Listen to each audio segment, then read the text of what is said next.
on the screen or on the meeting?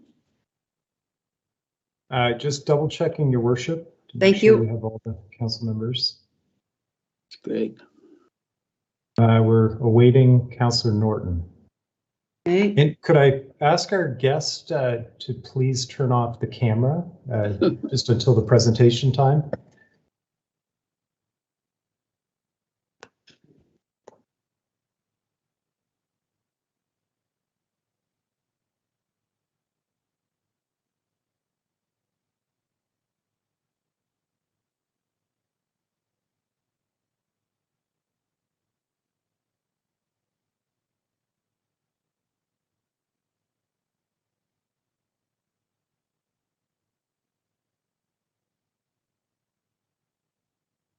Okay, participants.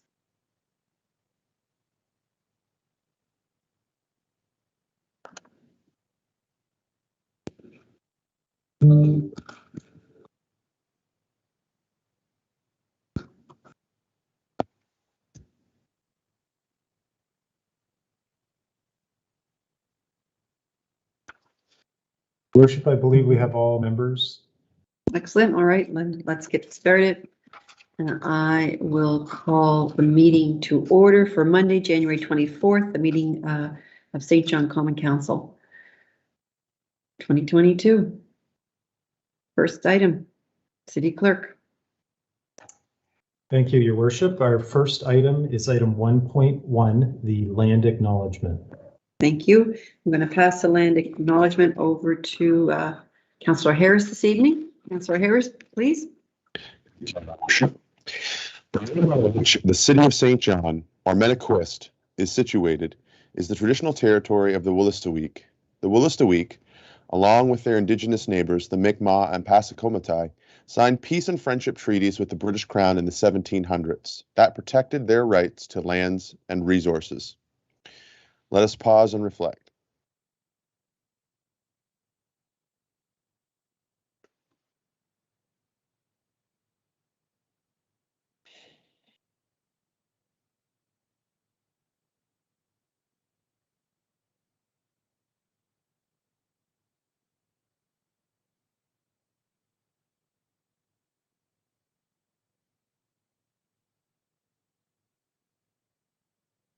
Thank you. Okay, City Clerk, over to you. Next item.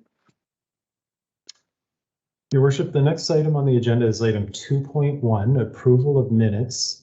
The first set of minutes is December 13th, 2021. I have Councillor Hickey and Councillor Sullivan on the motion. Any questions on the motion? All in favor? Contrary minded? Motion carried. Next item. Next is item 2.2, approval of December the 20th, 2021 council minutes. Councillor Harris and Councillor Killen on the question. All in favor? Contrary minded? Motion carried. Next item. And the final item under the approval of minutes is 2.3, and it's for the minutes of January the 10th. January 10, 2022 minutes. I need a motion for those. Councillor Killen, Councillor Hickey on the question. All in favor? Contrary minded? Motion carried. Thank you. Next item, City Clerk. Next item is the approval of the agenda. Staff is requesting that item 5.4 on your consent agenda be removed from the agenda and deferred to a later meeting. That's the first request under there. And there are 4 additions to be considered. They all come from Committee of the Whole. First consideration is item 17.1, Trade and Convention Center NDA. 17.2, agreement with Elias Group. 17.3, Boar's Head Road Development Opportunity, and 17.4, COVID Relief Fund Aquatic Center.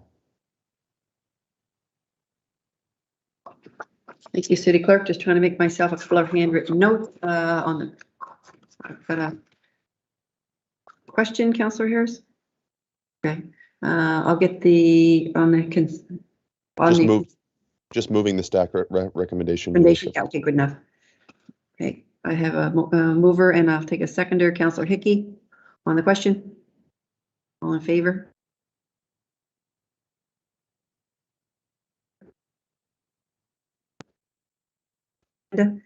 Next item, City Clerk.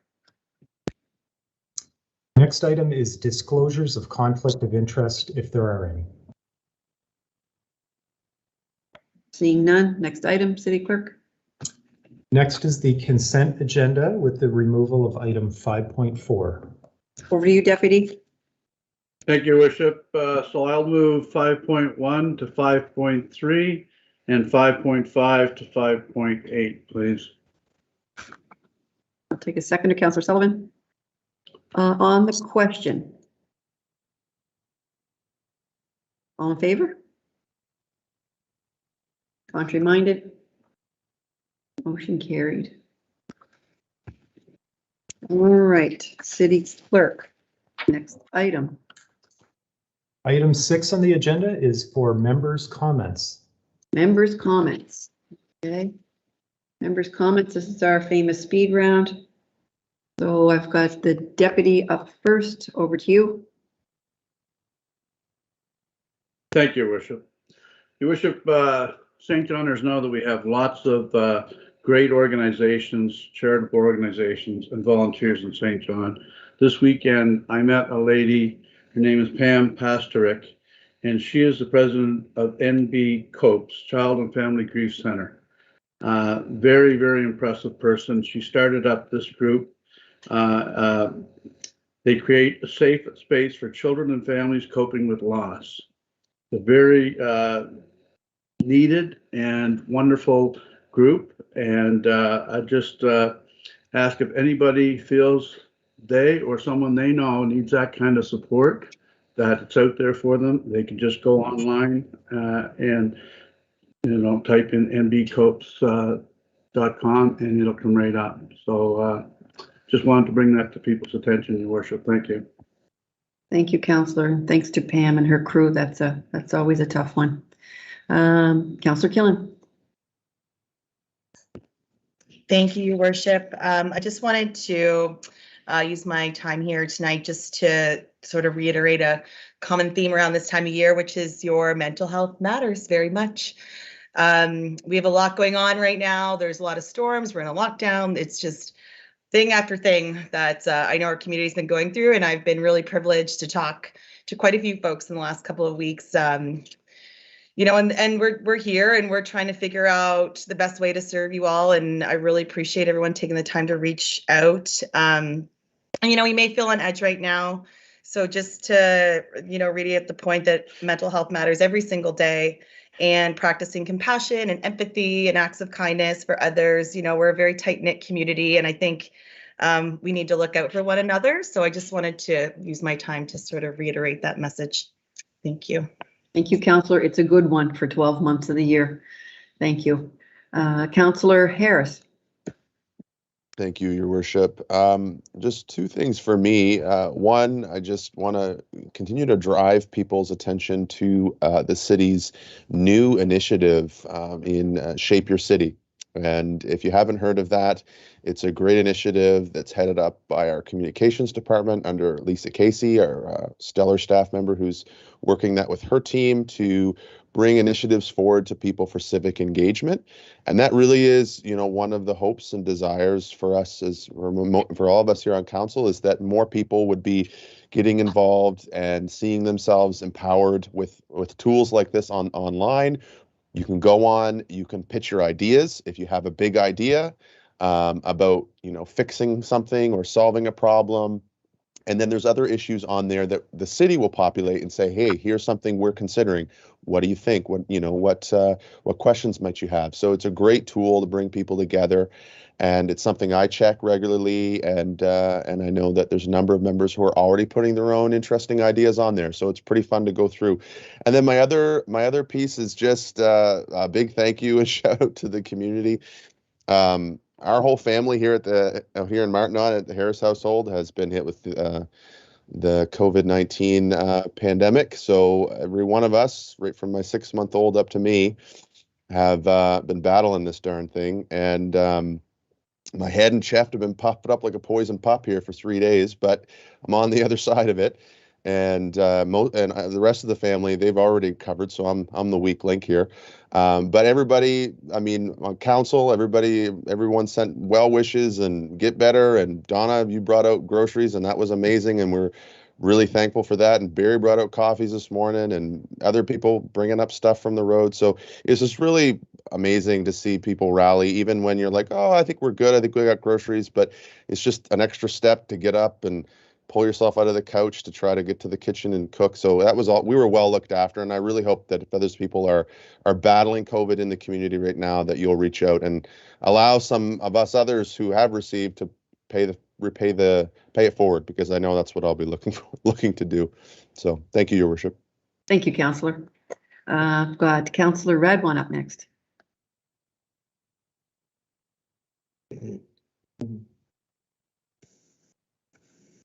You're on mute, Councillor. Sorry. Mayor, I think that's going to be the quote of the last 2 years. You're on mute. I mean, it's unbelievable. We keep thinking about it all the time, and you still end up on mute. No, a couple things I wanted to mention. I did want to kind of talk about, everybody being kind of feeling like they are somewhat in lockdown right now. And there's a lot of people that are feeling very much alone. So, if you know somebody who is feeling down or is alone, sometimes just picking up the phone and reaching out to them can really help. I am going to be doing a Facebook Live tomorrow night at 8 p.m. And basically, it's just going to be an Ask Me Anything. And I'm going to be looking for future ideas that people are wanting to see on Facebook Lives for communications about things that are going on in the city. A couple of sad announcements that I just wanted to pay my respects to the family of Tommy Isaac, who Tommy Isaac has been such a great entrepreneur over in our North End, who owned Tommy Superette rather. I used to love going into his shop and having great conversations. So my sympathies to his family, as well. Don Farrell, actually, who's an ophthalmologist in a great part of our city. My sympathies goes out to Donna and his family, and he's had many patients over the years that are mourning his loss. One thing I just wanted to mention, first of all, his obituary was inspirational. He had a very, very full life. But one thing that I will say is that when he and Donna used to come into my business, you could just feel the love resonating with them. And, I could be having the worst day ever. And it was just so warm, and I felt so great seeing the two of them together. And I think that, his memory and everything can definitely be an inspiration to all of us to try to get as much as you can, and enjoy life as much as you can. He had a very full life. So my deepest sympathies goes out to them. Thank you, Councillor. Tommy Isaac, I think, was the last of the Isaacs, and Donnie Farrell and Donna were huge supporters of the arts. So a couple of really big losses. Thank you. I've got Councillor Ogden next. Yeah, I just would like to speak in memory of the legacy of Esther Shanks. Esther came here as an immigrant and raised her family. I worked with her for decades in organizing food drives, but she opened and the largest food bank in the city. At the time we had one or two. We're up to 15 now, but her legacy lives on. She fed thousands and thousands of people. And I want to mention Top Corner Hockey, operated by a group of volunteers who get children out who normally wouldn't be able to afford gear, equipment and such. And I want to thank them. It's a great organization in St. John. And lastly, I want to thank Be Me Kids. Well, all these organizations are always looking for funding. It's really takes you back when you go to a Be Me Kids Saturday arrangement, goes on in many schools. They have families and children eating together. They have emotional learning for parents and children. They have gym time. And both those groups, Top Corner Hockey and Be Me Kids, do a lot of recreation, which is great physical and mental health. And it's a great way to attract new people, but I just want to thank those many volunteers. Thank you. Thank you, Councillor. We have some really wonderful people and some wonderful organizations in our city. Thank you. Councillor Sullivan. Thank you, Your Worship. I guess following up a little bit on what Councillor Ogden was just talking about, Glen Falls School, which is one of the host schools for BME kids.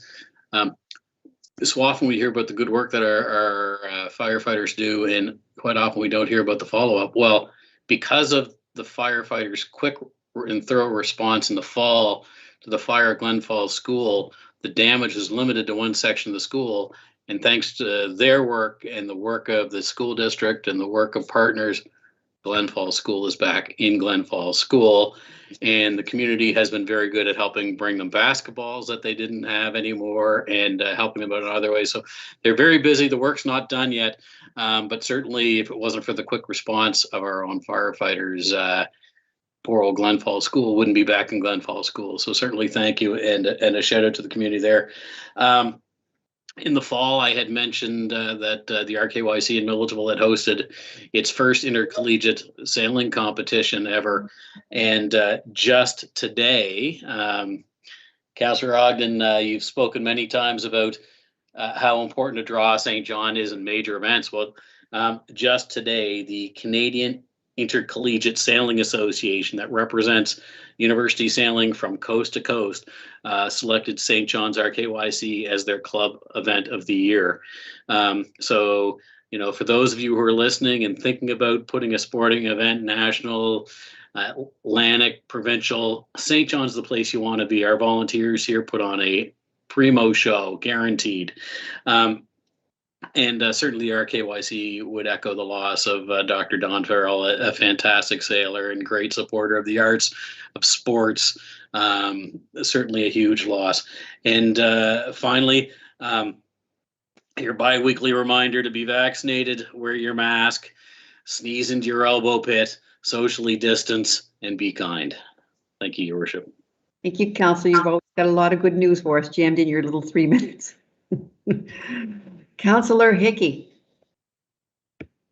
Thank you, Your Worship. You can tell it's been a long couple of weeks. I think we have a full complement of members' comments here this evening.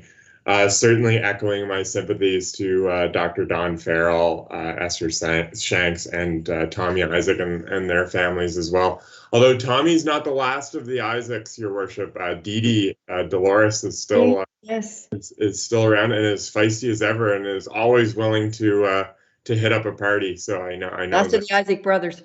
There you go. And certainly, I wanted to mention 1 week until our freedom and our lockdown is removed. So please behave responsibly, folks, in that time, so we don't have to do it again, and we can maintain our public safety as we move forward. I did want to offer a shout out to my neighbor in Waterloo Village, Candy Collins. Candy was noticing the increased homelessness that was around the streets in Waterloo Village in particular, and decided to do something about it. So thanks to a partnership with Minister Arlene Dunn's office, as well as the Stone Church, she was able to set up a 10-bed emergency housing shelter for homeless folks in St. John. So a nice compliment to Outflow and Coverdale and a lot of the other work that a lot of groups are doing in town, but are at max capacity right now. So thanks to Candy and her team of volunteers for stepping up and supporting the community in Waterloo Village, but in particular over all the South End, especially in these cold weeks. Thanks. Thanks, Councillor. Councillor Norton. Thank you, Your Worship. Just a quick shout out to a retired educator by the name of Carla Olive. Carla Olive is a West Sider who treats literally, I know there's lots of St. Johners who do this, and it kind of builds on what Councillor Sullivan said as relates to our citizens and how well they volunteer and do things. But Carla doesn't miss a beat when it comes to thanking our municipal operations, whether they're picking up municipal waste, whether they're plowing the streets, whether it's some of our postal workers that are delivering mail. If they're on the street and they're providing a service, whether it's a pack of Lindor chocolates or something homemade, she's safely filling their buckets, and she makes our community a better place to live, and every day leaves it better than she finds it. So Carla probably isn't listening tonight, but if you do know her, tell her thanks for all she does for making her community and our St. John a better place. 3 quick things as it relates to arts and culture scene. And if this is I guess a testament of things to come in 2022, it's going to, things are getting better and they're getting brighter, and in 8 weeks getting warmer. So City of St. John's accepting applications for the 2022 Heritage Grant. And you can just go onto the landing page of the City of St. John and you can find the link there. Another thing that's opening up, Fundy Fringe Festival, always entertaining. It's accepting applications for 2022, and that's at fundyfringefestival.com. More information there. And the third thing, and I'll leave it here, Sculpture St. John, that took a bit of a break. Well, that's returning to St. John this year. And if you haven't had a chance, you can certainly explore the sculpture trail in a safe and socially distanced winter activity if you're looking for more to do. And the link to the sculpture trail is also available on our City of St. John website. So looking forward to seeing those otherwise large blocks of stone get turned into something really beautiful. So thank you, Your Worship, for the opportunity. Thank you, Councillor. Those are 3 fantastic initiatives, and it is pretty exciting watching something emerge from a block of stone over time. And I want to personally thank Olive myself. I don't know Olive, or Carla Olive, sorry, but it's always wonderful to be thanked for anything that you do. So it's always appreciated. All right, team, thanks so much for your updates, and I will send it back to you, City Clerk, for the next item. Thank you, Your Worship. Next item on the agenda is under presentations, item 8.1, and we have a YMCA of Greater St. John presentation. The city manager was going to provide a brief introduction. City manager, over to you. Your Worship, members of council, good evening. It's my pleasure this evening to introduce the president and CEO of the YMCA of Greater St. John, Shiloh Boucher, who's here this evening to give you a quick presentation on what they do and how they do it. We as staff certainly value the very close working relationship we have with the YMCA, because they do such terrific work for our community and help us in terms of delivering the services that are required within a city such as St. John. So without any further ado, over to Shiloh Boucher for her presentation. Thank you. And I almost forgot to take it off mute. Thank you, John, and thank you for having me here tonight, Your Worship, and councillors, some new councillors that maybe I haven't had a chance to personally introduce myself to, but it's an honor to be here with you tonight just to tell you a little bit more about the Y. Some of you know a lot about the Y, and some of you probably don't know much. So I'm hoping I can enlighten you a bit. So I'm going to share my screen because we love our presentations at the Y. And I have to say, I loved hearing all the wonderful things that are happening in our community. We do have some amazing organizations. Can everybody see that okay? You're good. All right. So who are we? What is the YMCA all about? So we are a charity. I think everybody knows that. And we're really here to support the needs in our community, whether it's childcare, youth programming, or just removing barriers for folks who really need to access us, or creating space for people to belong. There's just so many things and so many dimensions to the YMCA. And this is what we're about. If you think about us, we're just here, we care, and we really just want to enrich lives. And overall, I'm going to talk a little bit about our direction as a YMCA, is we want to be that leader and we really want to be a valued partner. So it was so great to hear John talking about how much he values the Y in developing that healthy and diverse and growing community. So who we are, we're a big team. We have 300 staff that work with us side by side every day. And some of our core service areas, this is not all we do, but these are the biggest areas that we do. And we actually serve Sussex to St. Stephen. So you can see us in most schools doing some sort of programming. And we work with over 729 volunteers, which is a real pleasure. It is the best part of my job, is working alongside both great staff and great volunteers. So I want to talk a little bit about what we do in the community. You probably hear us coming knocking on doors a lot, and you have been very supportive of the YMCA. So back in 2015, we opened our Y, so that's why you see us raising so much money, $9 million. And then over the years, we worked really, really hard to raise much needed funds for those that financially maybe cannot support or be in part in programs without us raising these monies. So it goes for things like childcare, camp is a big one, overnight camp, membership, youth free. We offer free youth programs, free mental health programs. And so all this money that we raise goes towards that, or goes towards our infrastructure, our capital pieces that the YMCA owns. And the biggest number that I like to point out is we support over 2,000 people every year. Obviously, it's looking a little bit different in COVID, but usually around 2,700 people get support from the YMCA outside of all the other things that we're doing. So our reach, obviously, we have lots of childcare. It's the biggest part of our YMCA. We're in a lot of schools. We're in community centers that are supported by the city, and we operate childcare centers anywhere from a church to schools to right in our regional YMCA and our Irving Oil Field House. And we have lots of members. Again, looks a little different right now. We support 2,600 clients in newcomer connections, which I'll talk a little bit about that surprises people. And then we have our Camp Glenburn, our overnight camp, that we see lots of kids come to visit us.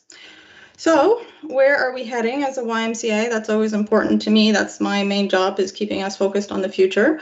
And so this is how we like to put our stuff in buckets similar. I've read through your new strategy and direction, which is on the right hand side, and it does align quite well with some of the things we're trying to accomplish. So health, obviously, a big part of who we are, and that just doesn't include the physical health. Obviously, that's the mental health, which we are all talking a great deal about these days, and we should be. Enrichment, a big part. Leaders, I think the number one thing that we've seen grown in COVID is youth programming, youth leadership. Our youth desperately need our help, and they need places to go and support. So we're really focused in on that, as well as having them connect with our older adults. Diversity, again, something that's on all of our agendas, and making sure that we're the most welcoming, inclusive communities that we can be. Growth, we are always looking for opportunities, as I mentioned earlier, to grow in our community and support our communities. And then, of course, we're always trying to let people know what we can do, how we can help, and how much, when we raise money, we can support them.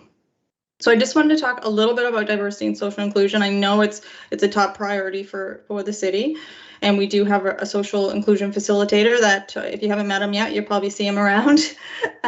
He's always doing presentations and supporting our community, but internally as a YMCA, we also look at ourselves and the areas that we need to focus on. And so these are the areas that we decided internally we needed to focus on. And then obviously we are doing things externally to support employers in different groups so that they feel like they have the tools in their toolbox as well. So community outreach, I wanted to just touch on this a bit because people see us as these big core services, but we actually do a lot of different community outreach programming right in the community. And so Y Lead, that's a picture at the top of our Y Lead participants. We see 40 people through each program that we run, and that has been very popular during COVID. COVID did not stop us from having this young group of people come together, learn and grow together, and hopefully our future employees, future leaders in our community. Our early learnings hubs is what we call them, and they're not just childcare. They're about supporting those that are living in 4th or 5th generational poverty to give them the right step forward. So we just opened the North Hub this September, and already seeing tremendous impact there. There's, I believe, 284 children that need support, and that many more families. So that's an important part of what we've been doing and trying to expand to support families who really just need that support in St. John. And then, of course, we can't do it without all of our partners. So here is all our municipal support that we receive. Health, members, and recreation. A lot of people know us as a gym and swim. So that we do that. We have our 2 facilities, the Regional Y and Irving Oil Fieldhouse. And really what we offer, all inclusive. So you come to the Y, you can do anything. You can learn to swim. You can go play not racquetball, pardon me, that was the old days, pickleball or badminton or anything. And we make sure we have programming for all ages. Irving Oil Fieldhouse. Many of you know about this. The city tremendously supported this facility, and so we're just honored to be part of it. We don't own it; we only operate it. We had the opportunity to help design it, which is amazing because we do know how to program our space and design it. And so now we're operating it. We started operating it in 2019, and it's a partnership with another charitable organization. And so we're working through that, and it's amazing to see the programs and the people and the facility really come to life. So hopefully, if you haven't seen it, you have a chance to stop by when we're out of lockdown, because obviously this facility is closed right now. And I'm going to talk a little bit about newcomers. So we, as a YMCA, which is very unique for a YMCA, offer end-to-end services. So what that means is we're the first face that they see when they walk off the airline. We're there to greet them. Usually we have volunteers with us to support them, find them housing, match them up with volunteers, anything we can do to make them feel as welcome as possible. And then we have what we call as the case management system, and we have settlement workers, an interpretation team, a health liaison, because our healthcare system can be challenging sometimes. We have folks that connect with schools and just make sure that any financial assistance that they need, we're there to support them. And then we have a language school right in the Regional Y, and we have an employment school which we house in at the UNB SJ, just up the road from the Regional Y. And then all the other supports that we provide to whether it's employers, to our newcomers, to whoever needs us, that's the additional supports that we provide. And just a few stats about newcomer connections, and that we have 47 countries that settled with us through our newcomer program, which we've been doing for over 30 years. And lots of young people are coming to St. John with our families, which is great to see. A little bit about childcare and after school. So this is who we serve. Lots of numbers there, but we try to be everywhere we're needed. Obviously providing licensed programs as a Y, where we obviously have a national body called Y Canada, and we have our own curriculums. Playing to Learn is one for childcare, and A Place to Connect is one for after school. And that really just makes sure that if they're quality care, the kids are learning, that enrichment piece that I spoke about earlier is there, and making the best out of our time with the kids. And that's not just the only national programs that we offer. Obviously, we teach our own swim lessons, fitness classes, whatever you want to learn. The Y could probably help you get certified. A little bit about overnight and day camping. So this is camping, or summertime is a big time for us at the YMCA. We see over 4,000 kids welcome through the YMCA. One of the stats we like, and I think parents probably like, is 97% of children make new friends at summer camp. And Camp Glenburn is a unique asset that's almost 100 years old that the Y's been operating. And it's an asset where 94% of staff come up through camp. So it's a leadership opportunity. So that's all about the Y, and really fast. I think it might have been 5 or 7 minutes. But I wanted to really just talk a little bit about how we work together as a municipality and as a YMCA. You help us do some pretty amazing things as well. We've been operating the Milledgeville Community Center, and right alongside it was the Forest Glen Community Center for at least, well, since I've been here for 15 years, so it's been probably almost 20. And now you support programming in the Irving Oil Fieldhouse. So it's amazing to see those numbers and those kids take part in those activities because of the city's investment. Diversity and social inclusion. We have done a lot of work with the city and the city staff, who are great, around population growth. Obviously, it's a very important to you. It's important to us. It's important to everybody in the community. And then the St. John Local Immigration Partnership. I know my team was working very hard to help the city and everyone bring that to fruition. And then the St. John Immigration Strategy Steering Committee. There's a lot of work, and I'm sure you all feel this that it's actually moving forward, all the work that's been put in place. And we have what we call a YMCA Youth Council, and they also were part of those conversations to help you connect with the youth and understand their perspectives. And then philanthropy. You supported the Regional Y, thank you. Obviously, Irving Oil Fieldhouse was a big thing that you supported, a major asset for our community, and you always support us in strong communities, so I'm here to say thank you as well. And so really, for me, it's just about how can we keep growing this impact in St. John. Our Y is going to go through the next year a new strategic plan to figure out what the next 5 years look like, because things have looked different for us for the last couple of years, and we want to know what you need from us and how we can continue to support our community in the best way possible. And I will leave it there for any questions. Well, thank you very much, Shiloh. It was nice to have you in tonight. When I read through the proposal or the presentation, and you and I had spoken before, when I think of the YMCA, I always think of health and recreation. So I was surprised to hear, I was surprised considering what I think of the Y, and to hear that childcare is your number one. So that's a little bit of a shift. I don't know, maybe if one would recognize that. But when I think about all of the components that the Y actually runs, or etc., I mean, it makes sense, and even just, I know that Camp Glenburn is part of the Y, but never always think of it, just think of it as, so it's wonderful that it's such an outreaching, I guess, community, the Y, and really fostering all aspects of citizens' needs and wants, etc., for development, personal development. It's really great. So I'm going to take a few questions off the floor for you, if you don't mind. So first up, I have the Deputy, John Mckenzie. Hi, Shiloh. Thank you for coming in tonight, talking to us. When I was growing up, the YMCA was where the new courthouse is, and you'd go in and you'd do your thing and you'd leave, and it was all kinds of excitement going on and everything.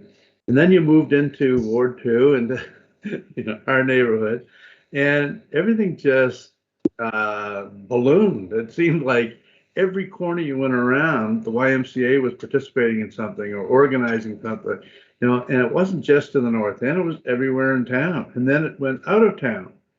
And I'm thinking, wow, what, is there, you got 21-page presentation here, you went through very, very quickly, but I'll bet you if I asked you what you don't do, it would be 1 page, because you really are doing a wonderful job at the Y, Shiloh. I can't say enough good things about you. And I'll tell you, not a day goes by that the YMCA is not mentioned in conversations that I'm having with people. So it's inbred in the community, very, very strong. So congratulations on all your good work, and we'll keep up the continued support. Thank you. Thank you. Thank you so much. You, Deputy. Councillor Redmond. Thank you, Mayor Reading, through you to Ms. Boucher. Thank you so much for coming today. I probably am familiar with a lot of programs, and I must say that probably some of the best memories that I've had in my life as a child was at Camp Glenburn. So I do highly recommend, if anybody can send their kids to Camp Glenburn, to consider it, because it was one of the best experiences ever.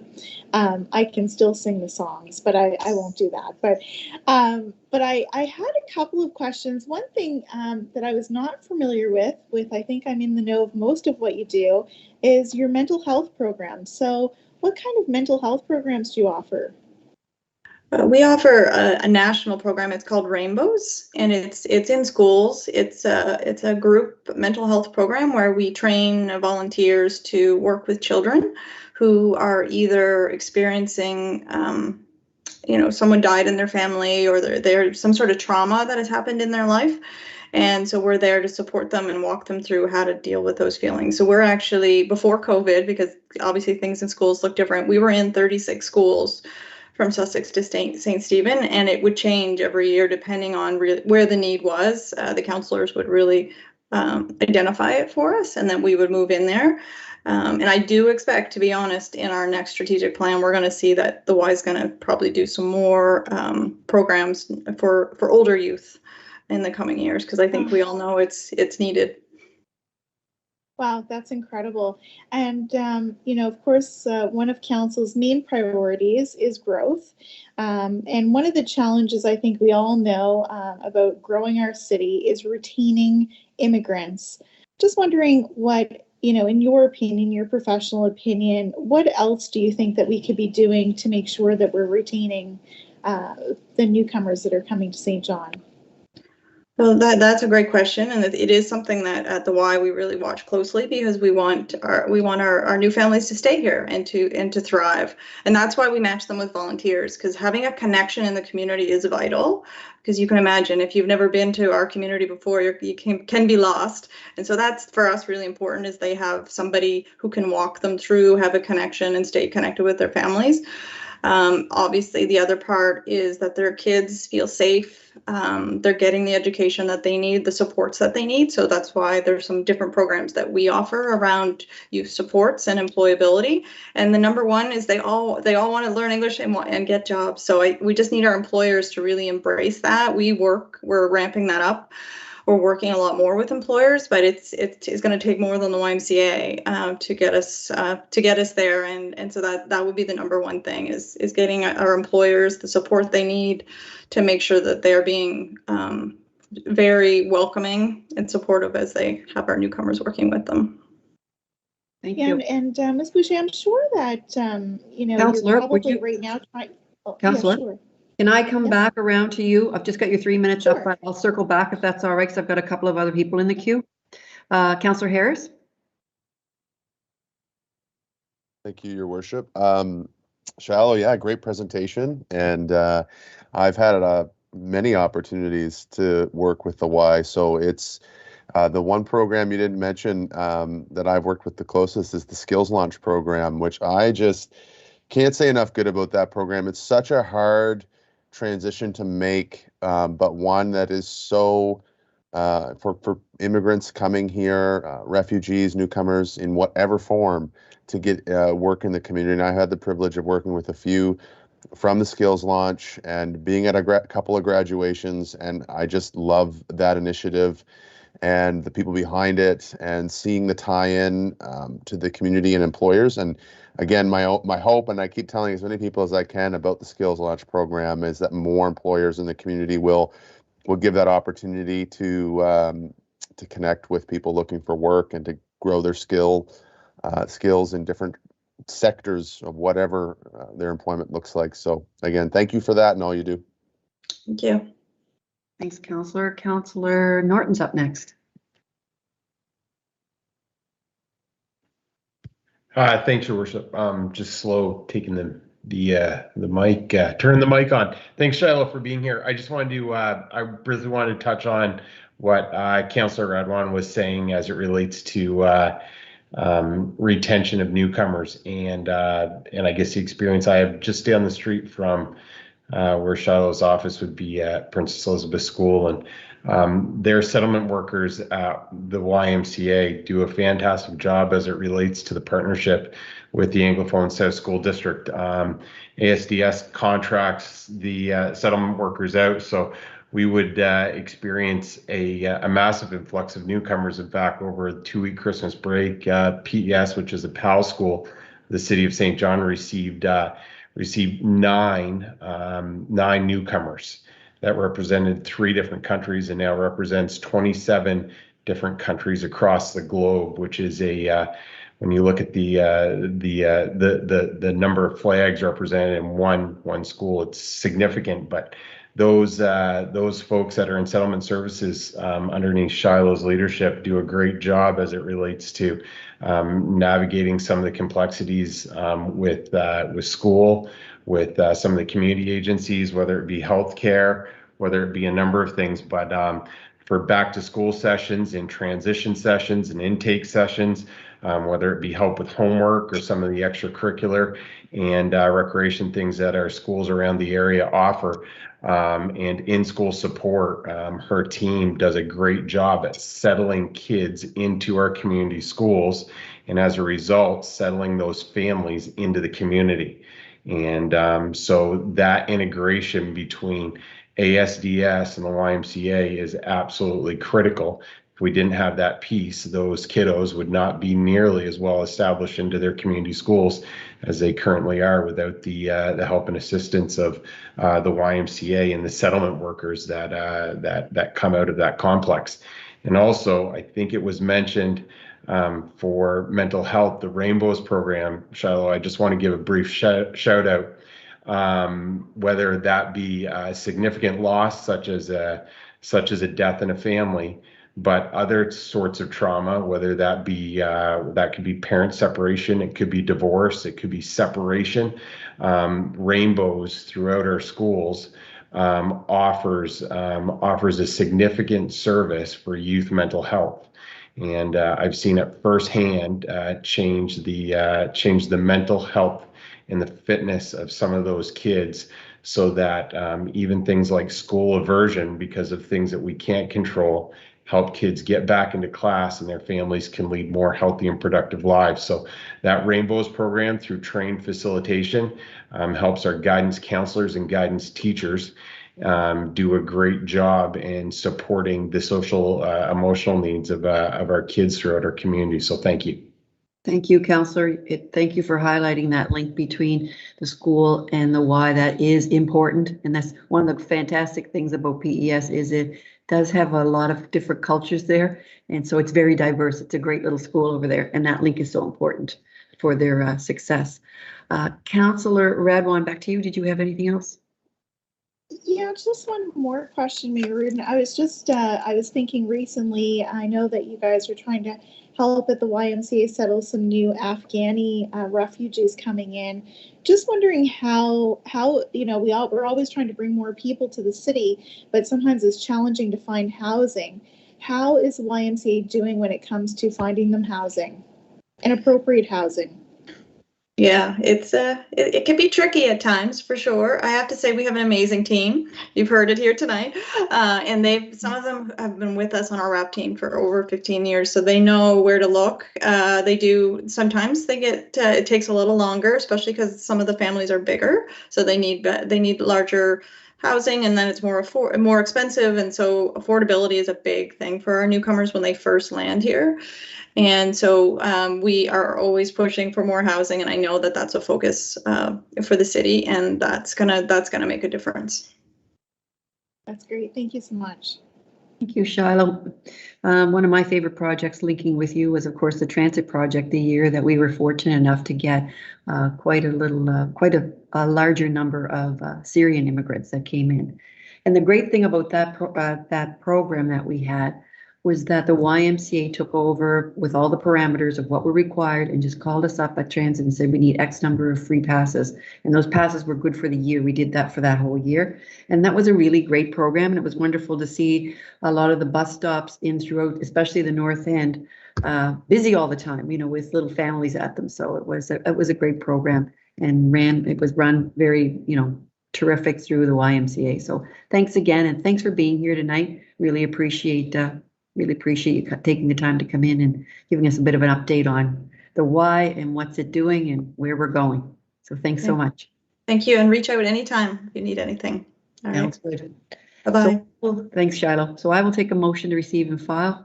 I've got Councillor Hickey and I've got Councillor Stewart on the question. All in favor? Contrary minded? Motion carried. Okay, City Clerk, back over to you. Thank you, Your Worship.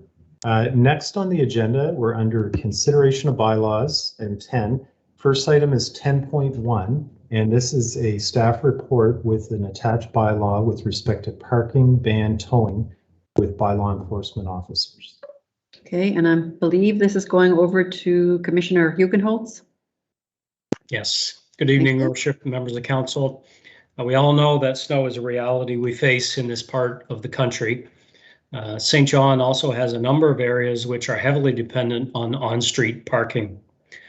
To ensure we are able to plow effectively and efficiently our city streets, we do rely on overnight parking bans to clear the roads of cars during these times. In the past, we've been very reliant or completely reliant on support from St. John Police to cause vehicles to be towed in cases where residents have left their vehicles on the street overnight. Working collaboratively with his colleagues with St. John Police, our General Counsel's office have identified an opportunity to revise the city's traffic bylaws to designate city staff to cause vehicles to be towed, namely our parking enforcement officers. This will help ensure better street plowing outcomes while allowing police officers to focus on more pressing priorities on their part. I'll remind folks that the city does always seek voluntary compliance. We do communicate our overnight parking bans widely through the use of media advisories, flyers delivered on windshields, updates on our city website, updates via social media, and updates of our parking ban line, just 658-4040. That is updated every day in the event of parking bans. I'll remind folks that residents can also sign up for notifications through our website, and they'll be notified directly whenever we do call an overnight parking ban. So subject to your questions, I'll turn it back over to the city clerk for first and second reading. Okay, thank you. I do have one question. We have Councillor Lowe. I think. No, it's not a question. Okay. I just think this is a great idea. This is something that I would like to see happen years ago, because it's only fair for the neighbors on the either side of the car that sits there, and usually when the next storm comes along, the same car's still sitting there. So I just think this is a great idea, and it's much, much greater than it's been the last couple of years anyways. Thank you, Mike. Thank you, Councillor. I agree. Councillor Hickey?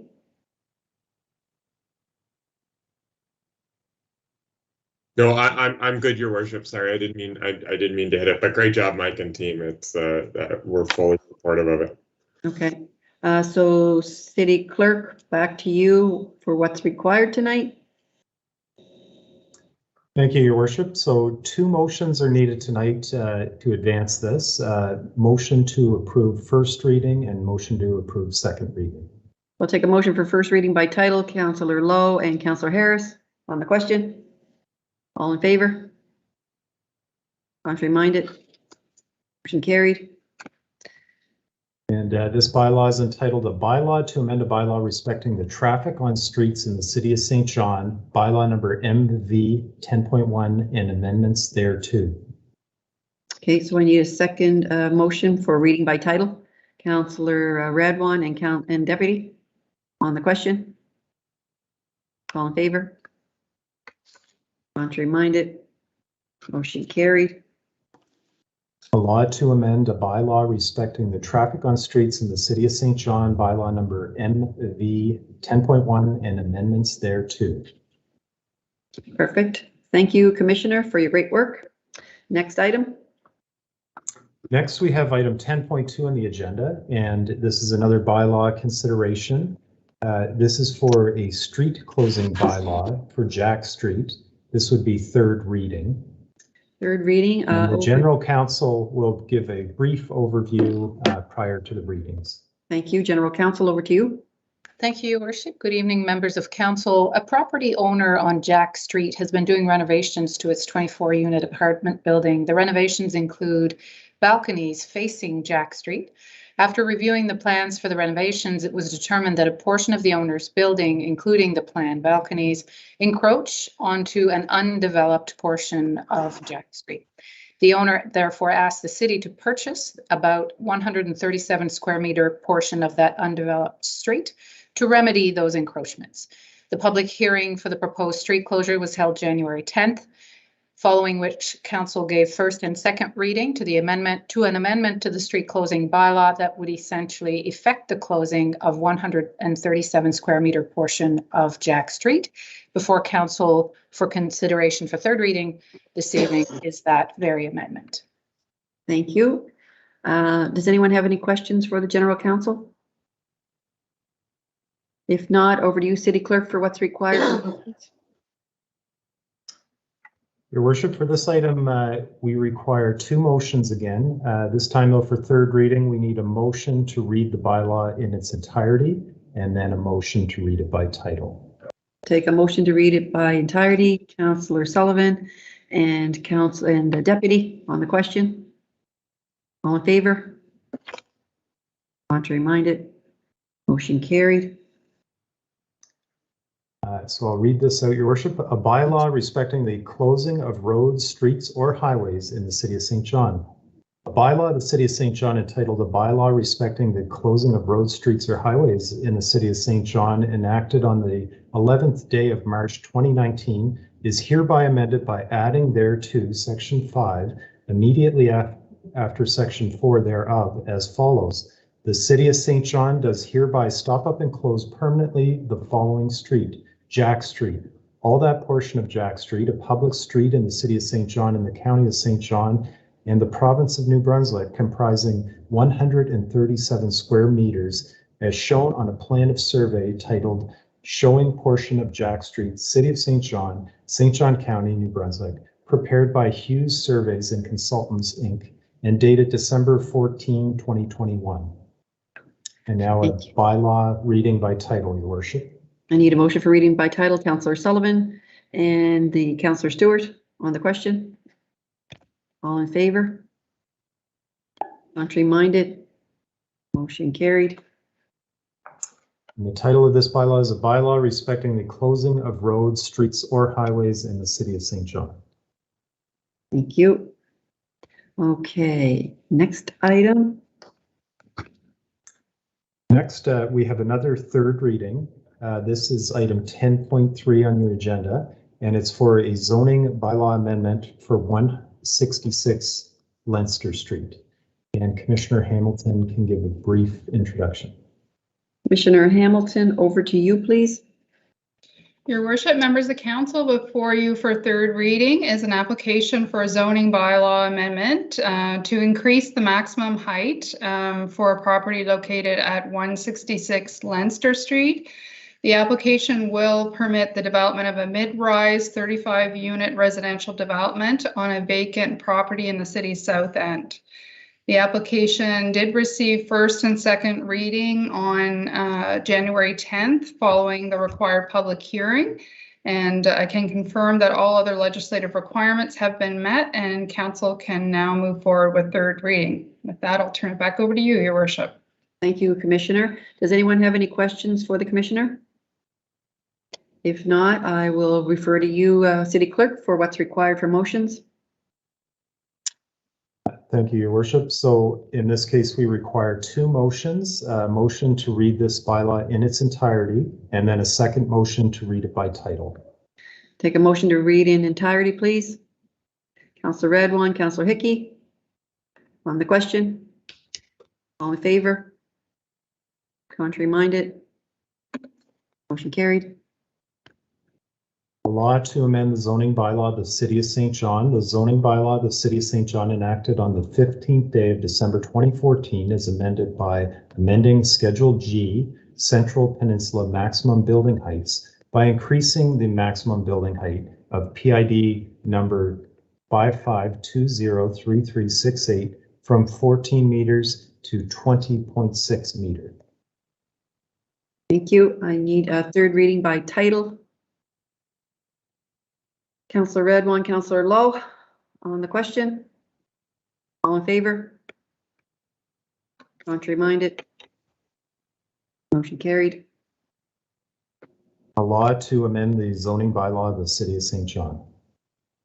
Next item, please. And the final item under consideration of bylaws is item 10.4, and this is a zoning bylaw amendment at 35 Water Street. And once again, Commissioner Hamilton will give a brief introduction. Commissioner? Your worship, members of council, before you for third reading is and approval of section 59 conditions is a planning application for the Fundy Key site located at 35 Water Street. The proposal involves a rezoning to the waterfront commercial integrated development zone and related zoning bylaw amendments, as well as approval of section 59 conditions. The application will permit the development of a high-density mixed-use development on the Fundy Key site. As council is aware, this project is a catalytic project for the city and is identified as one of the big moves in the Central Peninsula Neighborhood Plan. The application did receive first and second reading following the public hearing on January 10th. And with that, I can confirm that all other legislative requirements have been met and council can now move forward with third reading. With that, I'll turn it back over to you, your worship. Thank you, Commissioner. Does anyone have any questions for the Commissioner? If not, I will refer to you, City Clerk, for what's required for motions. Thank you, your worship. So in this case, we require 4 motions. So we would start with reading of the bylaw in its entirety, then by title. And once we've done that, we need to rescind the section 39 and adopt section 59. So if we could start with a third reading in its entirety. Third reading in its entirety. Deputy and Councillor Radwan. On the question, all in favor? Opposed? Motion carried. Law to amend the zoning bylaw of the City of St. John. The zoning bylaw of the City of St. John enacted on the 15th day of December 2014 is amended by amending Schedule A, the zoning map of the City of St. John, by rezoning a parcel of land having an area of approximately 2.5 hectares located at 35 Water Street, also identified as PID number 55235103 and 55235113, from waterfront commercial to waterfront commercial integrated development. Also by amending Schedule A, the zoning map of the City of St. John by rezoning a parcel of land having an area of approximately 531 square meters located at 35 Water Street, also identified as PID number 55221881, from uptown commercial to waterfront commercial integrated development, pursuant to a resolution adopted by Common Council under Section 59 of the Community Planning Act. Central Peninsula maximum building heights by increasing the maximum building height PID numbers 55221881, 55235105, and 55235113 from 28 meters and 42 meters to 70 meters. Thank you. So I will need a motion for third reading by title. Councillor Killen and Councillor Harris. On the question, all in favor? Opposed?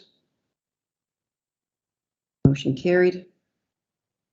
A law to amend the zoning bylaw of the City of St. John. And next, a motion to rescind the existing section 39 conditions. I need a motion to rescind. Councillor Sullivan and Councillor Stewart. On the question, all in favor?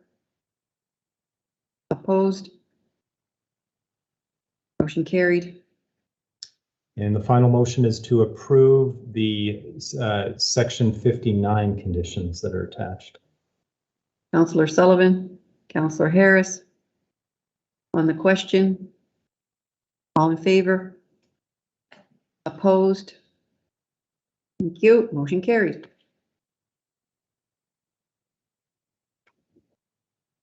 Okay, City Clerk, over to you for the next item. Thank you, Your Worship. So next section of the agenda is number 11, submission by council members, and we have an item 11.1, and this is a submission from Councillor Ogden, and it's entitled Proposed Resolution to Strengthen Democracy by Supporting Local Journalism. Councillor Ogden, I'll leave that up to you to read your motion for us, please.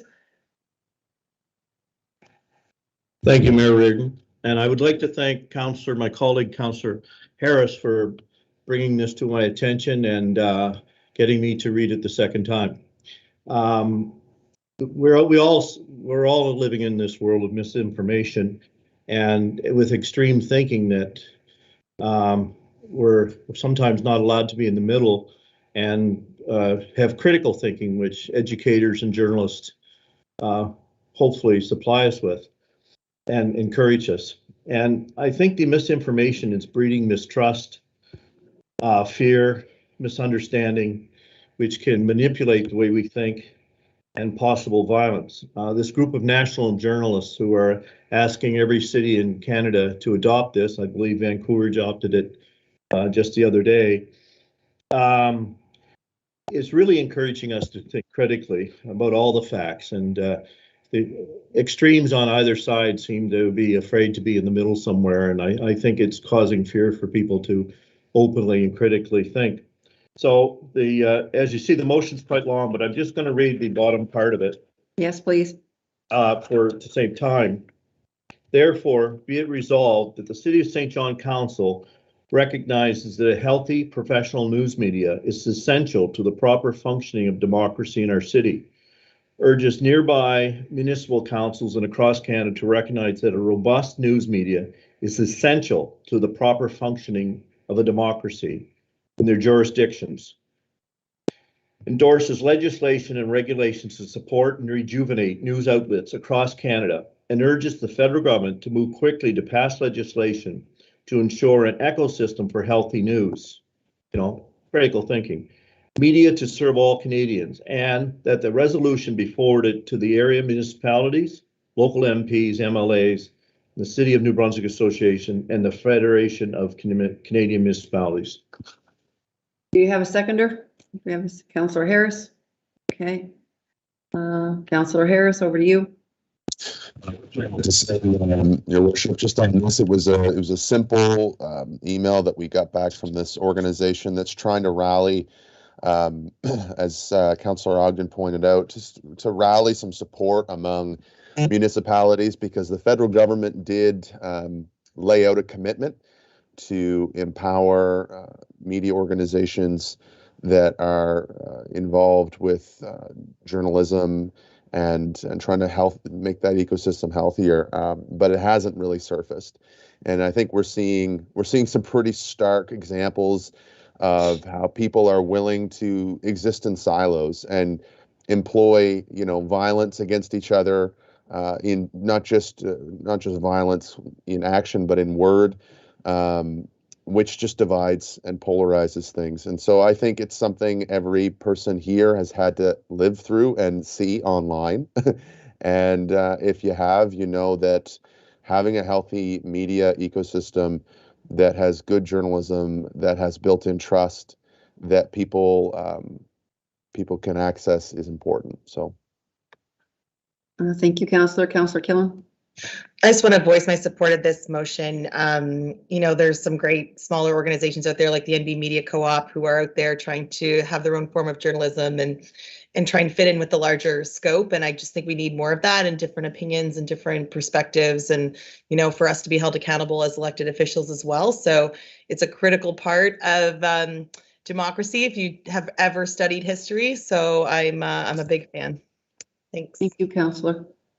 I'll just say briefly, when I read through this, it says that whereas Canada's federal government acknowledged in its 2019 budget that quotes unquote, a strong and independent news media is crucial to a well-functioning democracy. Those words, though, aren't in the actual motion, but hopefully they'll be taken to heart. So I'm supportive of it as well. So I will call the question. All in favor? Opposed? Motion carried. Thank you, Councillor. You're welcome. All right, City Clerk, over to you for the next item. Next item, Your Worship, is 12.1 on your agenda, and it's a staff report entitled Move SJ, Context in Advance of Phase 3 Consideration. Thank you, Commissioner Hugenholtz, this is going over to you. It is. Thank you, Your Worship, and good evening. We are before you this evening to kickstart the adoption of the remaining aspects of Move SJ, our strategic plan for transportation. that we expect will guide our decisions and policy for the foreseeable future. But before we present the specific strategies associated with Phase 3, we felt it important to set the stage by providing a recap of the work that's been completed to date. So the presentation this evening will focus on the overall context for the plan, as well as a quick reminder of what was included in the earlier phases of this project. After this update, it is staff's intent to present the specific strategies for Phase 3 to Council at their next meeting. This will include the cycling strategy, which factors largely in many of the conversations that we've been having in recent months. These strategies were presented in draft format to the old council back in late 2020. So this was just before the cyber attack, and that certainly delayed the process of finalizing the strategies, as did our COVID response and other priorities at that time. We'll give council the opportunity to make any and all inquiries of staff on the specific strategies before coming back to them for adoption thereafter. With that, I'll turn it over to Director O'Reilly for presentation. Thank you. Director O'Reilly, you're up. Thank you, Your Worship. And I trust you can hear and see my presentation okay? Yep, we sure can. Thank you. So Your Worship and Council, this evening and over the next few council meetings, we'll be reaching an important milestone. Although certainly not the end of the journey, we'll very soon have a new transportation plan for the City of St. John, a plan we have called Move SJ.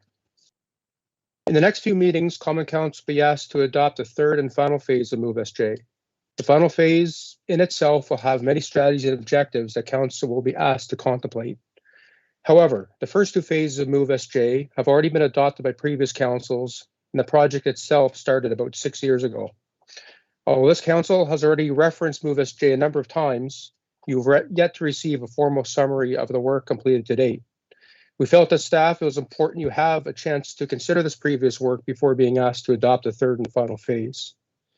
Your staff appreciates that there's a lot to consider, and we are more than happy to tailor and expand on different aspects of Move SJ before you are asked to actually adopt the third and final phase.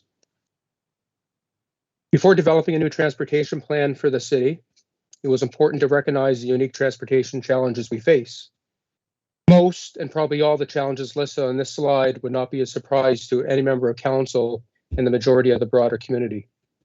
Some challenges, such as a transportation system built primarily for vehicles, is not unique to the City of St. John, whereas there are other elements that we find challenges in that are more unique to this municipality. But of course, where there are challenges, there are opportunities. This council has made active and public transportation modes a priority that aligns with efforts that I will be discussing in the remainder of this presentation.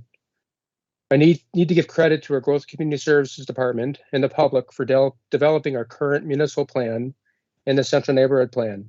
Both documents have given priority to active transportation modes and played a significant role in shaping Move SJ. The timing is almost perfect, as we'll be completing a new transportation plan for the city, just as a new overall strategic plan is being developed. The hard work and important decisions being taken now by this council and this community are shaping a bright future for this community. What better timing could there be for having at the ready modern strategic plans such as Move SJ to support this community's bright future? Aspirational goals are important in a strategy such as Move SJ as they keep us focused, but also challenge us to strive to be the community of choice. Up on the screen now is the aspirational goal that has remained throughout the development of Move SJ.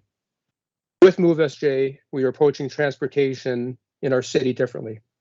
It shouldn't matter your abilities or mode of transportation you choose to take. Our aspirational goal is that our transportation system is accessible and safe for you.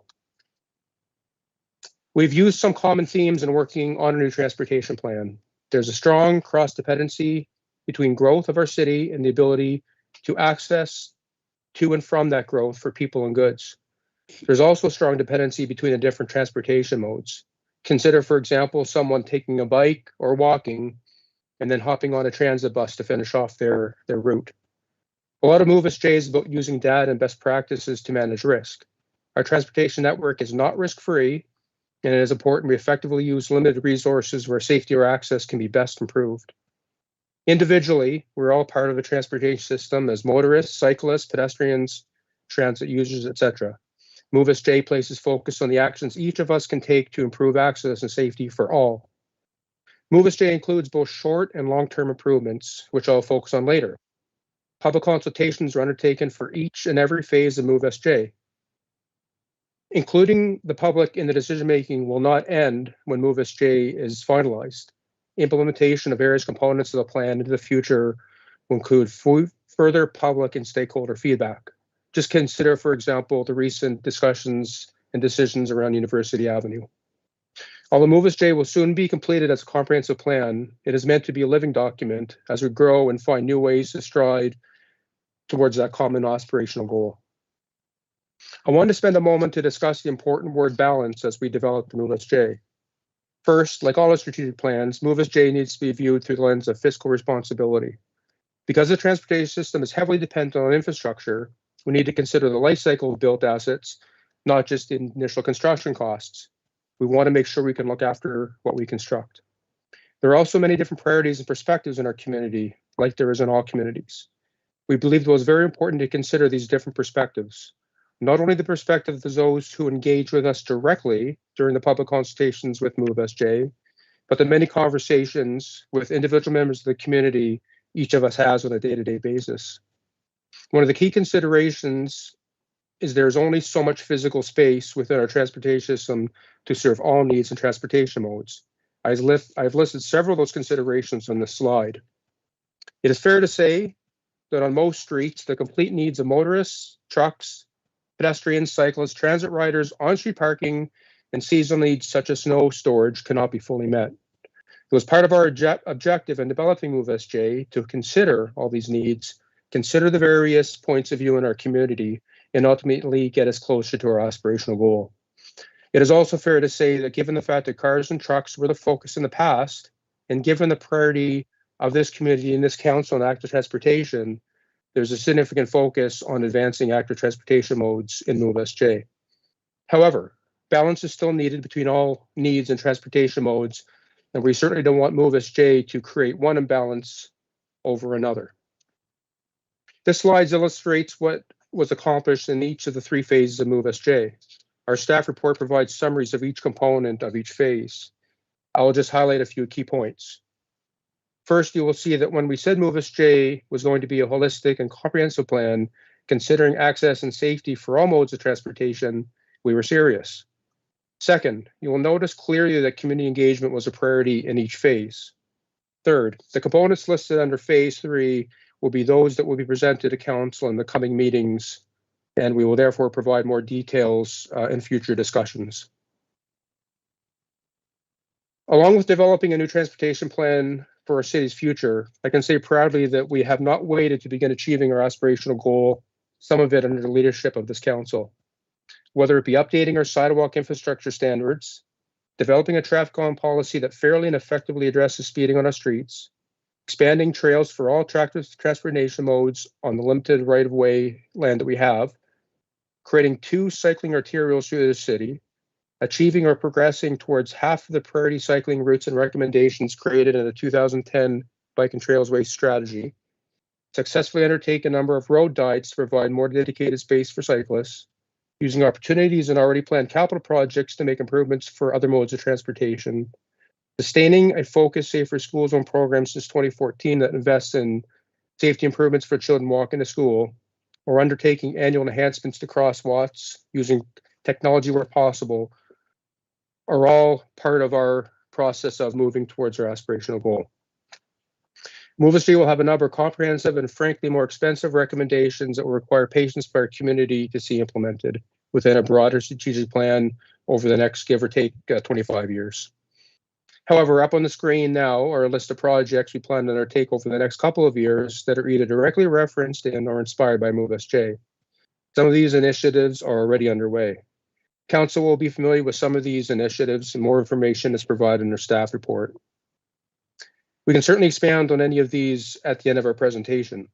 We want to ensure MoveSJ responds in a timely way to our community's need as it grows, and I hope this list of short-term initiatives demonstrates that objective. We're not seeking specific endorsements, from council as part of this evening's presentation. It's a simple receive and file recommendation.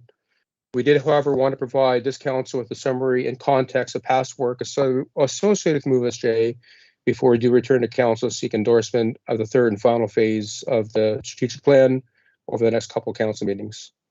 Finally, I want to acknowledge the efforts of our public in providing their input and the many service areas within our organization, including the transit and police commissions that have contributed to developing MoveSJ. I also want to acknowledge Mark Reed from our Growth Community Services Department, as well as Catherine Shannon, who are also co-leads on MoveSJ. With that, Your Worship, I'll stop sharing my screen and take any questions you might have.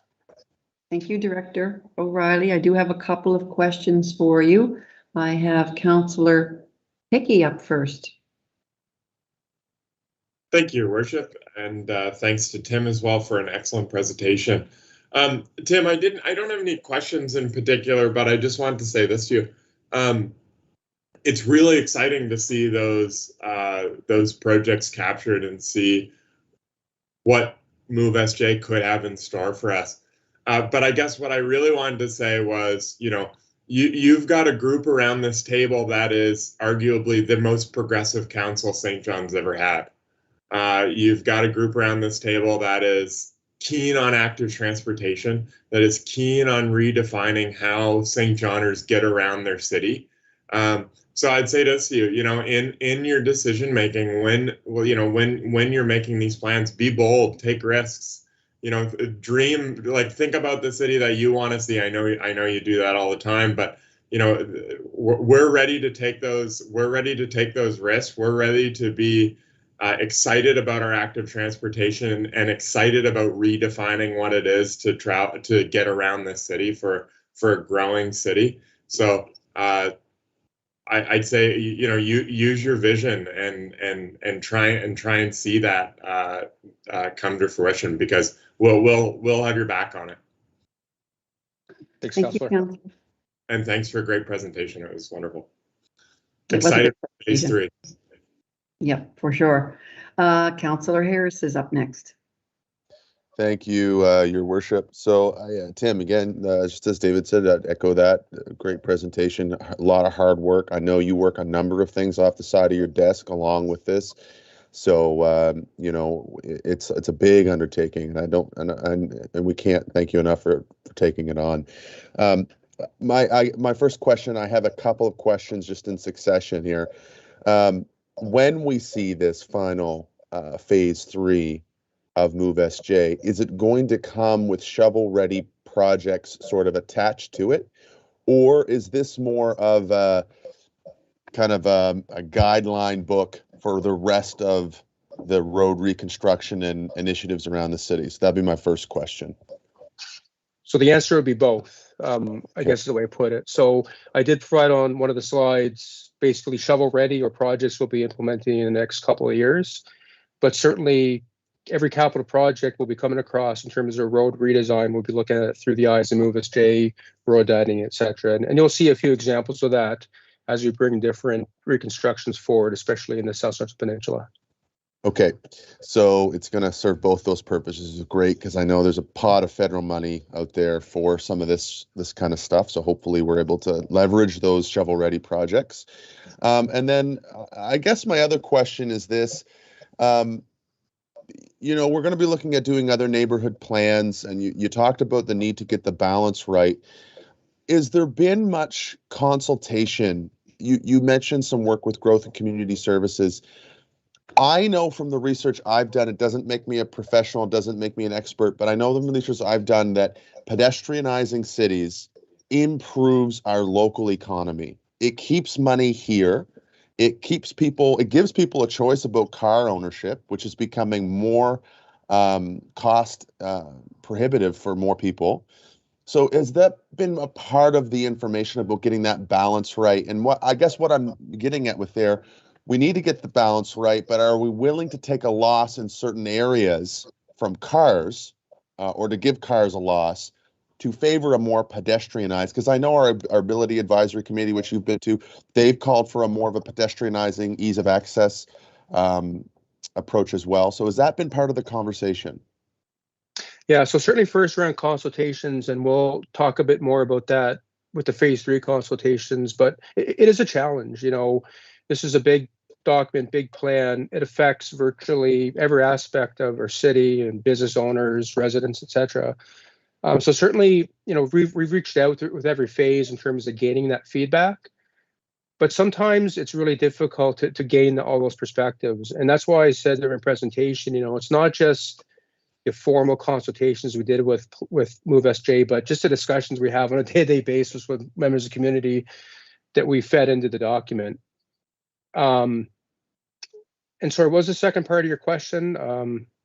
Well, so you talk about that consultation, but like I just wonder about that local economy lens, because it's, you know, council's established that priority of growth, and so, you know, are we looking to lose on a street from the car balancing equation to favor a bit of a pendulum swing toward pedestrian balancing? I guess is that what you mean by finding the new balance? Yeah. So absolutely, St. John's no different than most municipalities. We were built to be car centric, right? So in terms of finding that balance, certainly the pendulum has to swing, but we also don't want to swing it too far in the other direction.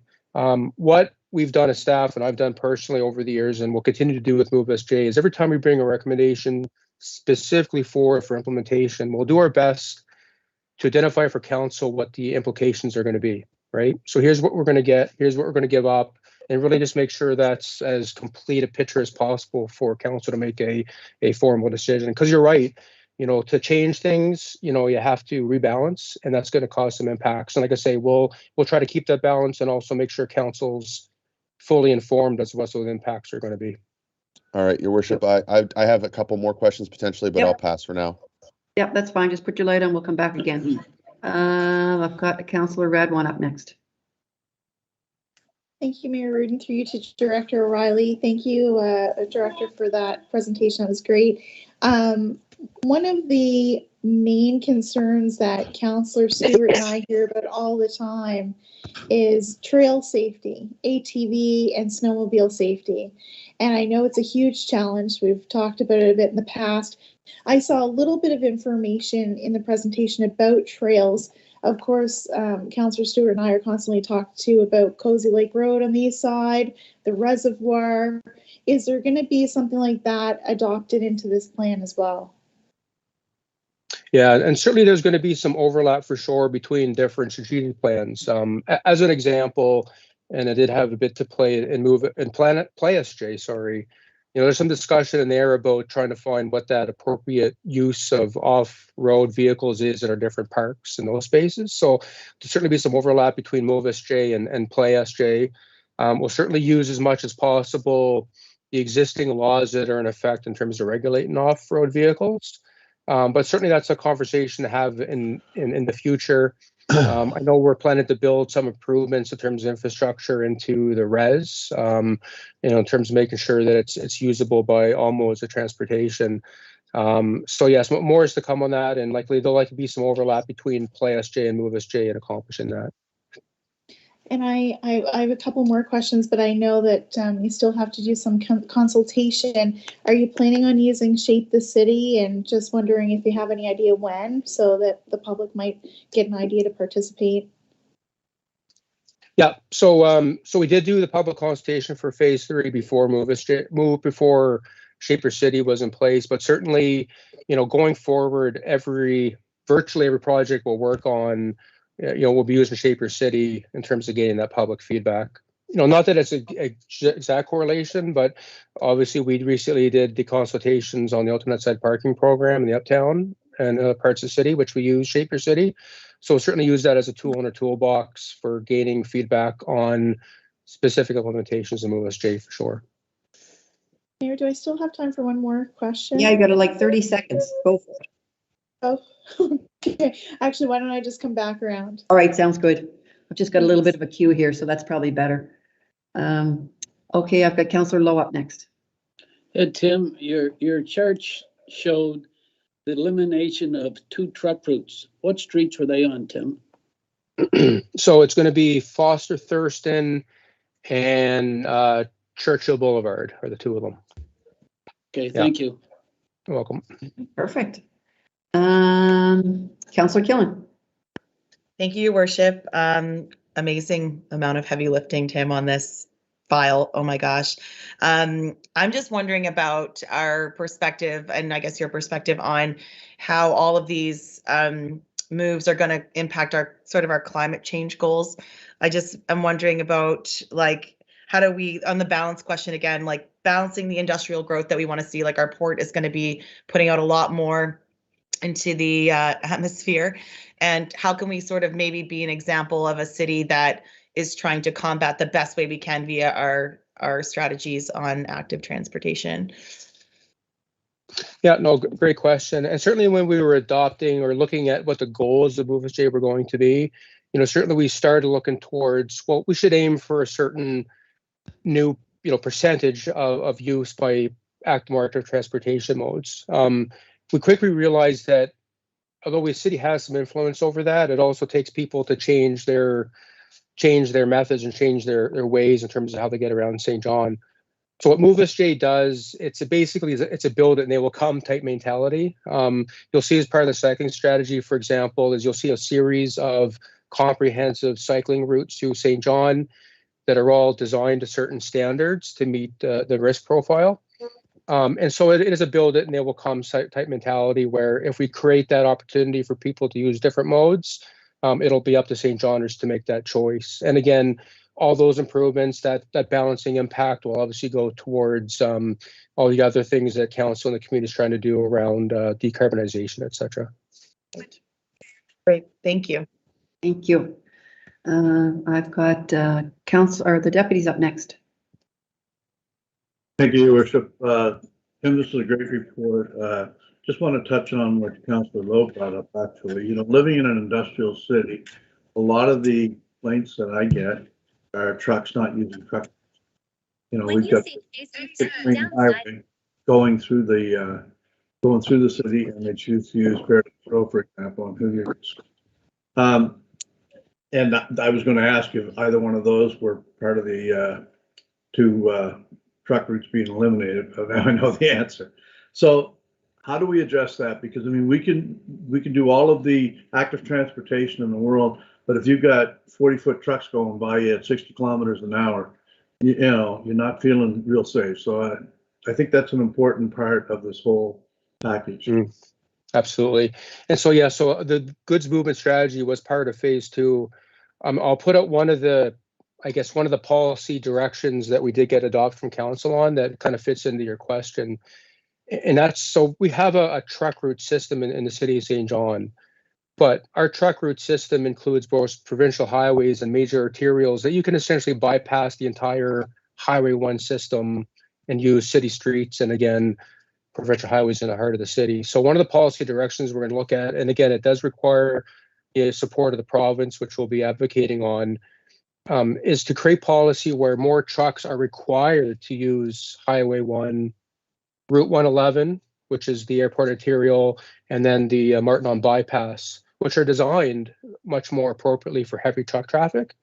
And so if we can require those trucks to use that highway system instead of driving through the heart of the city wherever possible, it's just going to go better towards that balance between the people who live beside these roads, the active transportation ones that want to use them, et cetera. So that's going to take more trucks off of city streets and put it on the highway system that's more appropriately designed for trucks. So we'll be looking at that as part of implementation of the goods movement strategy. And that's just one of, I'm going to say, about 10 or so different recommendations as part of the goods movement strategy to try to find that balance.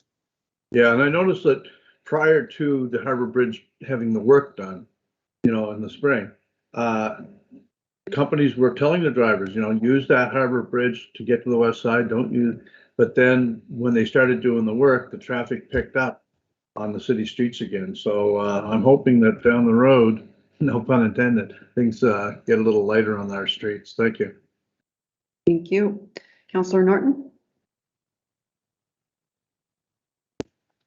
Thank you, Your Worship. Tim, thanks for Councillor Killen said it's a huge body of work. So 3 phases we're here. There's lots in this. Can, like, when I'm looking through the presentation, can you just help me understand? Maybe I can put this through the context of a resident. I think you know where I'm going with this. Like, if I was living on the Westfield Road, and I know we have our winter management plan and how those connect to Move SJ. And when we look at the Westfield Road, which is I would start to say it's becoming a densely populated residential corridor. And there's lots of people that are looking to use those sidewalks. And Move SJ aims to at least help with active transportation. And those sidewalks aren't accessible.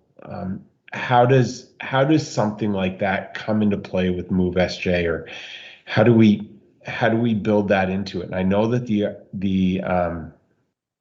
the argument from city staff is, equipment to clear those sidewalks is so far away that it makes it prohibitive to do that, but we're looking at alternative ways to clear those sidewalks. I just use that to illustrate a point. How can Move SJ assist in that? Are those two things mutually exclusive? Just from an advocacy perspective, can Move SJ help to metaphorically clear those sidewalks? Well, this is probably an answer. I don't believe so. I mean, we have our winter management plan. We're continuing to review it, obviously, and we'll definitely be looking at the results of this winter in terms of how to better serve the community that way. So probably not.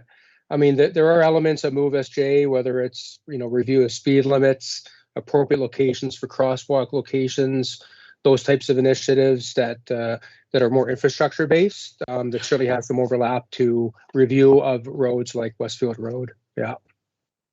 I guess I'll just, one of my thoughts, and I'm simply a layman on this issue. I'm not an expert. I'm not an engineer, Tim, and I don't pretend to be.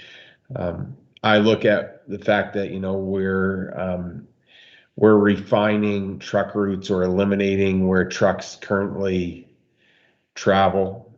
And so in a similar vein, and I know this is an oversimplification, perhaps what we can do is look at, well, if we can limit where trucks travel, perhaps we can add where people walk. And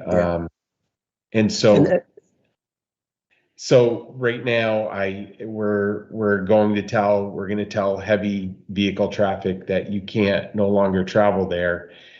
And so from a pure citizen standpoint, not being able to say, folks, if we can do that, why can't we provide an opportunity for you to walk on a sidewalk where we're taking away from an area where trucks currently travel? It's hard to understand.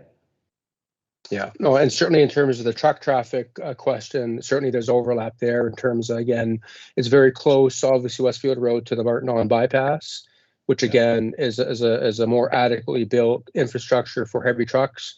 You don't have virtually anybody, very few people living beside it. So there is some overlap there that will benefit the residents of Westfield Road for sure. Thank you. Thank you. Okay, I've got Councillor Ogden up next. Councillor Ogden. Thank you, Tim. We were a city that was built for pedestrians and high density originally, and we kind of carved it out. But becoming a city of high density again and with pedestrians saves our character. But I think that if we can really promote high density housing, workplaces, universities to stay in this area that we're at, it would add to that pedestrian. And, cities like Vancouver and New York, I think, which are the most pedestrian friendly cities in North America, they've had great growth potential.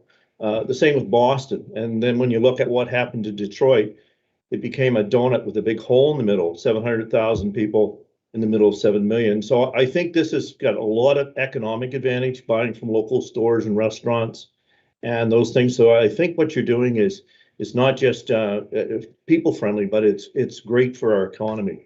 I want to thank you. Thank you, Councillor. Councillor Redbourne, back to you. Thank you, Mary Rudin, through to Director O'Reilly.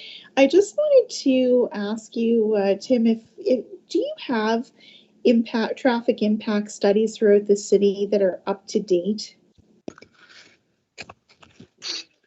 Well, first of all, not every development, but a lot of developments that are undertaken, if there's going to be some impact to the transportation system, we do require those to be completed as part of the development proposal. So those are certainly happening. I think the larger project, which might have some holistic viewpoints, is a road safety strategy, which again we'll present as part of phase 3.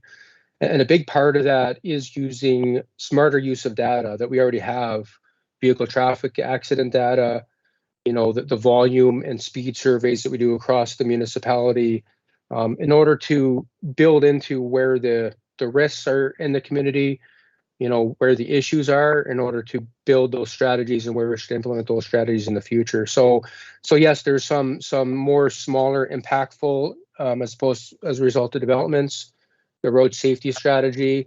And I guess I'll say as well as we also did create an overall transportation model for the city that not only identifies obviously what volumes we have now, but holistically as Plan SJ guides development in the city, where the traffic volumes are going to be going into the future, and that will identify where the impacts are going to be and where investments need to be placed. Yeah, thank you. Thank you so much, Director Riley, for that. I just wanted to make a quick comment.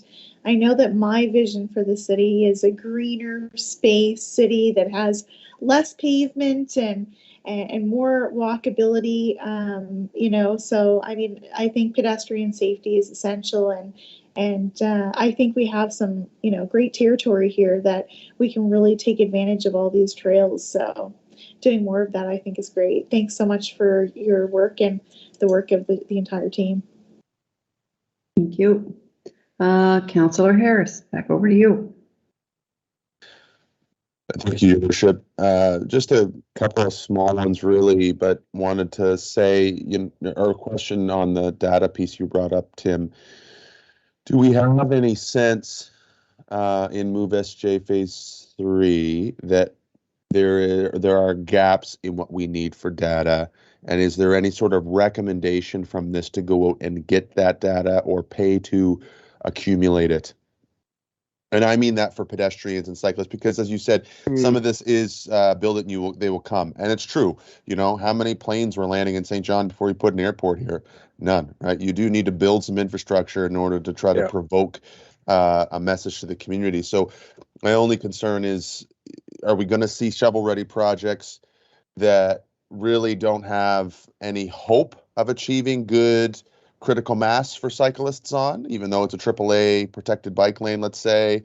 It's not in a kind of area that it makes sense to in the long term of things. I'm just curious how we're going to get that data or right size those types. Sure. So it's probably a two-part answer to that. So again, certainly we will be bringing, for example, the cycling strategy forward, and you'll see that comprehensive plan that's connected in terms of improving active transportation connections throughout the city, connecting the neighborhoods. So there's that aspect to it. I think your original question around data, again, we have some great data that we're going to make better use of. I'm doing a lot of great work with our police force in terms of using that accident data as part of the road safety strategy. I talked before about a partnership with St. John Energy, where we're actually installing devices in the light poles that count vehicles, volumes, as well as speeds. And so we'll be able to collect 6 and 12 months worth of data in different parts of the community to get some good, accurate information on volumes as well as speeds. So we'll be working on that and continuing that into the future. I think one of the big technologies, and we did use this a little bit at one point, but there's a lot, and again, I'm not an expert in this yet by any stretch of the imagination, but there's a lot of opportunities with cell phone data.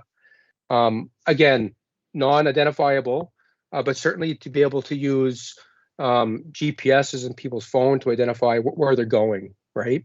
And that can be used obviously for motorists, but also for pedestrians, cyclists, and where people are getting around. And again, that information, both as a baseline and also as we start to implement different technologies and solutions, will allow us to better inform how what we're doing is actually creating results and changing people's habits and modes of transportation. So certainly we have data, but I think more is coming to better inform those decisions and identify the results. Okay, that's it for me. Thanks. Thank you. I think that's it, Director O'Reilly. I just want to quickly say myself that I know this is a gigantic file, and I know that I was on the council that broke up the cost of getting the information into 3 phases. So I know it's huge. We are different. It seems like it should be easy and straightforward, but we have provincial highways running through the middle of our city. We know we're a city of about 67,000 people, but we also know that we have about 18 to 20,000 vehicles coming in every day. Gardner Pinfold demonstrated we're probably one of the few cities across the country that where your housing gets closer to the city, the cost is cheaper. So we are very unusual, and it's hard to sometimes apply what works somewhere else to here. So I get what you're saying, that we have to be cognizant of what we're doing and our balance and everything. But I do appreciate the work that you're doing and where we want to take the city. We do want to be a greener city. We do want to encourage pedestrians. And like I said, I know there's a balance there because we still need to have business done as well. So I do want to thank you for all your work. I want to thank you for being here tonight. I've certainly heard the Move SJ presentation before. It's a great one. It's an exciting one. It is great to have this foundation as we go on to phase 3. So thanks so much. And I think that's it for questions for you. So I will take a receive and file. Councillor Harris and the deputy on the question. All in favor? Opposed? Motion carried. All right, and even paperwork. City clerk, next item. Thanks, Your Worship. Next item is 15.1 on your agenda, and it's under general correspondence. This is a letter from Loch Lomond Elementary School with a request for solar panel speed limit signage on Loch Lomond Road. We do have a staff recommendation to refer this matter to the city manager for follow-up. Thank you. I need a mover for that motion. I have Councillor Norton and Councillor Lowe, and on the question do I have Councillor Ogden? Do you have your hand up for a question? No? Okay. Councillor Radwan, you're up.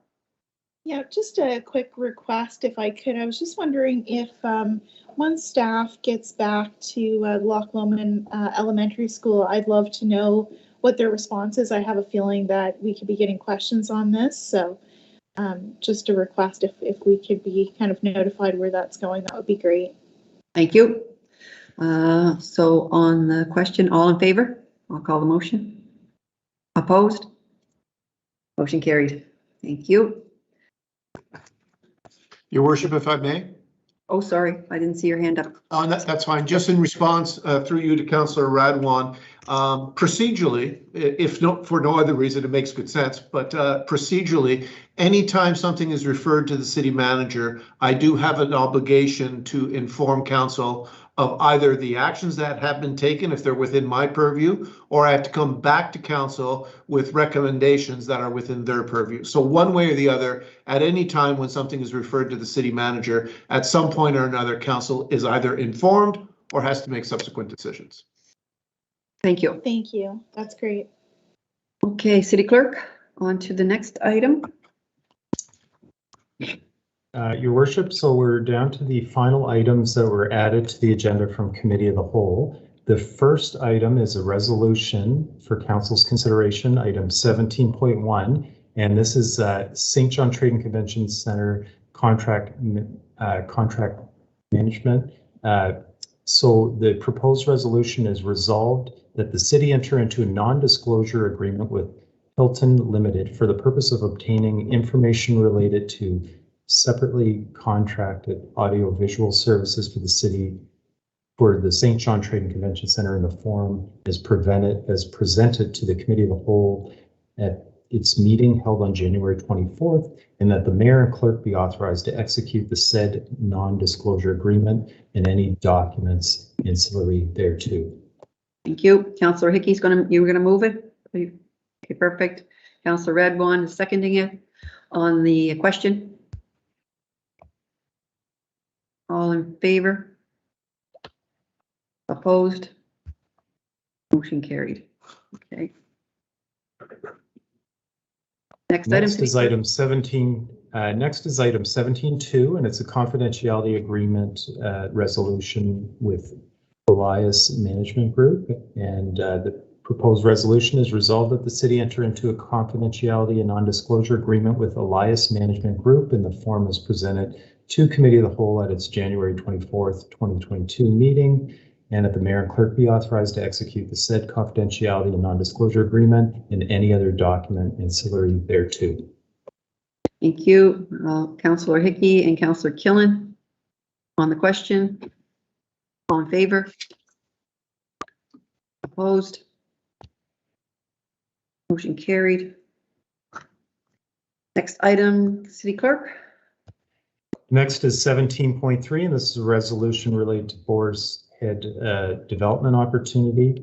The proposed resolution is resolved that the city enter into an option agreement in the form as presented to Committee of the Whole at its meeting held on January 24th, 2022 with Rehabitat Inc. for potential sale of city-owned lands located on Boar's Head Road and bearing PID number 42622, and Mayor and Clerk be authorized to execute the said option agreement and any document ancillary thereto or necessary to effect the transaction. Thank you. Okay, I've got the deputy moving that, and I'll have Councillor Killen on the question. All in favor? Opposed? Motion carried. Next item. And the final item from Committee of the Whole, Your Worship, is 17.4. It's a proposed resolution with respect to Canada Games Aquatic Centre. The resolution is resolved that Council approve the transfer of $250,000 from the Safe Restart Reserve Funds to provide COVID relief to the Aquatic Centre.